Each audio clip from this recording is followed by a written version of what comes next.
Joining me now from California is Dan McClory, Managing Director of Bosted Securities, where he specializes on China-related issues. Dan, welcome to the program. Clearly, a lot of anticipation for Donald Trump's speech, and from what we're hearing, he's likely to really keep his America First approach, defending it.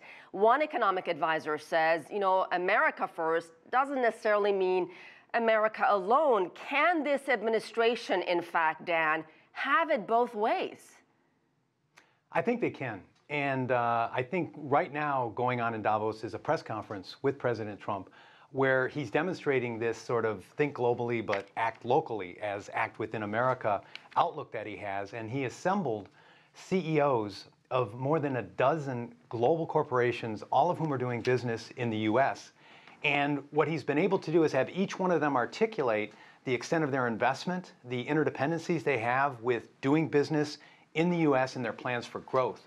And this is quite striking and quite interesting because it shows that the U.S. is open for business and it is still attracting large global companies. This was Adidas and Bayer and HSBC and Total and many others. So I think that can be balanced. As we know, with President Trump, there's rhetoric.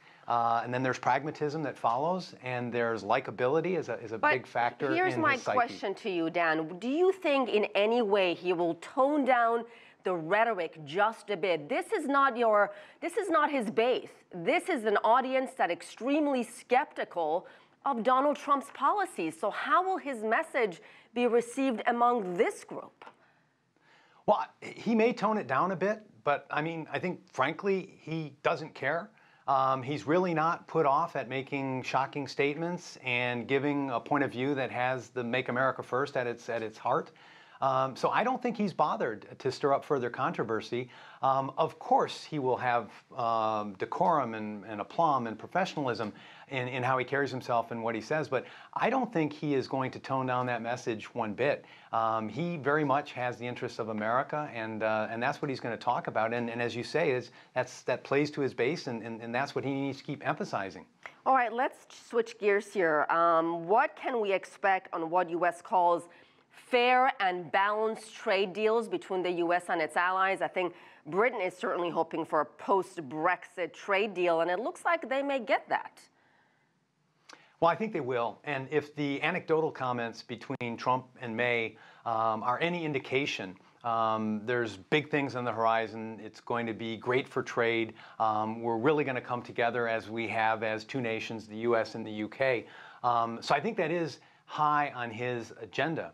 However, when we talk about what we heard earlier in the show about tariffs being imposed, that starts to send out a slightly different signal to the world, to key trading partners like China, for example.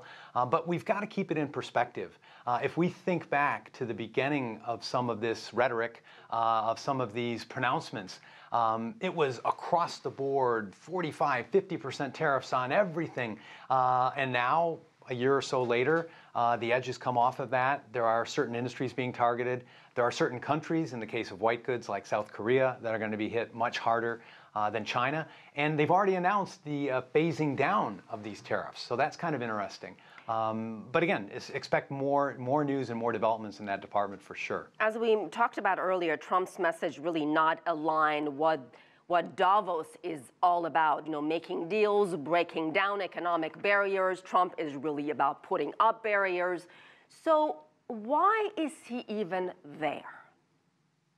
Well, I think somebody has to question what Davos is about. Is Davos aligned with the world? Davos can have its liberal democratic outlook, which it does, and all those points you make about facilitating trade and breaking down barriers, absolutely. But the world has quickly emerged into pockets of populism. So I don't know that Davos is necessarily reflective or indicative of how the world thinks about itself, certainly in many, many different areas across the world. So the fact that somebody is coming in literally from the outside and bringing viewpoints, as you suggest, that are even further from the outside, I think that's good. I think you can't just pander to the base. You can't just speak to the people who are already believers. I think you have to interject, helpful dialogue, and you have to mix it up. And of course, that's what Trump has always done, and that's what he's going to do in Davos. All right, we shall see. Dan. Thank you so much.